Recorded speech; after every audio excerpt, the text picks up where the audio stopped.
Assalamualaikum warahmatullahi wabarakatuh. Perkenalkan, nama saya Lesma Simresi dengan NIM 2305146031 dari kelas PI 9 dengan MK mata kuliah tes inventorik dosen Ibu Umi Nurhalifah MPSI.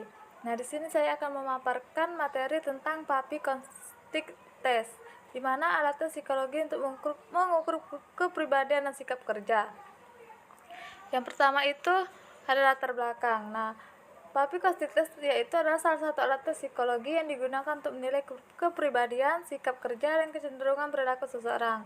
Nah, tes ini juga sering dipakai dalam bidang rekrutmen, konseling, dan pengembangan diri. Nah, selanjutnya itu ada tujuan tes. Nah, di mana tujuan tes ini untuk mengetahui kepribadian individu, menilai sikap kerja dan motivasi, membantu dalam proses seleksi karyawan, memberikan gambaran mengenai kecocokan kerja. Yang ketiga itu ada aspek yang diukur. Nah, di mana PAPI Kognitif Test mengukur berbagai dimensi kepribadian, yaitu yang pertama itu dominasi. Nah, di mana dominasi ini kemampuan mengambil keputusan, memimpin, dan mengendalikan situasi. Yang kedua itu ada kepatuhan, di mana kepatuhan ini ketaatan terhadap aturan, norma, dan instruksi. Yang ketiga itu ada kestabilan emosi. Nah, di mana sejauh mana individu mampu mengendalikan perasaan dalam tekanan. Selanjutnya itu ada kepercayaan diri, di mana keyakinan terhadap kemampuan diri sendiri.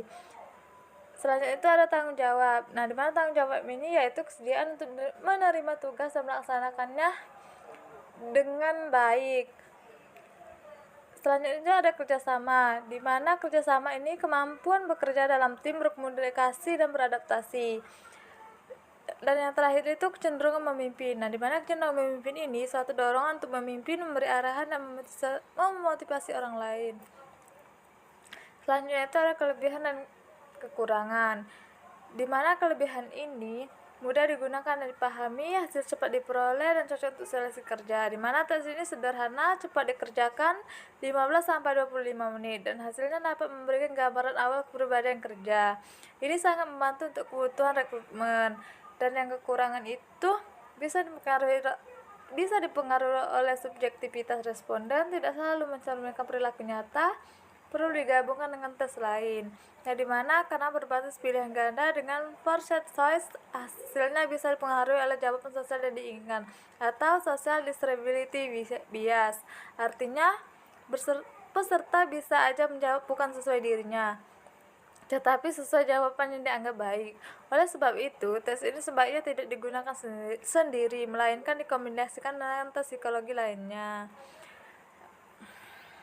Selanjutnya itu ada contoh soal PAPI Kognitif Test, di mana dalam PAPI Kognitif Test peserta diberikan pasang pernyataan dan dimintai memilih satu yang paling sesuai dengan dirinya.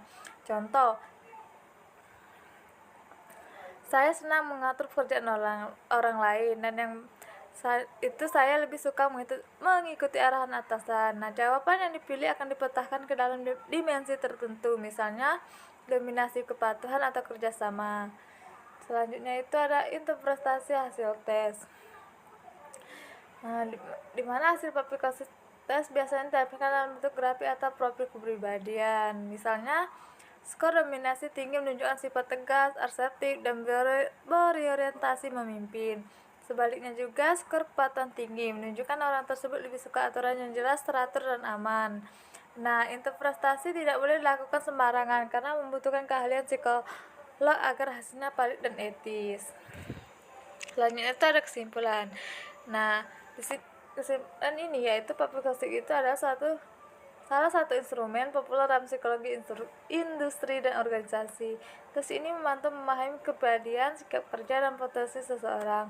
Namun penggunanya sebaiknya dilengkapi dengan tes lain untuk hasil yang lebih akurat. Selanjutnya itu ada referensi. Mungkin itu saja yang bisa saya sampaikan, dan terima kasih. Wassalamualaikum warahmatullahi wabarakatuh.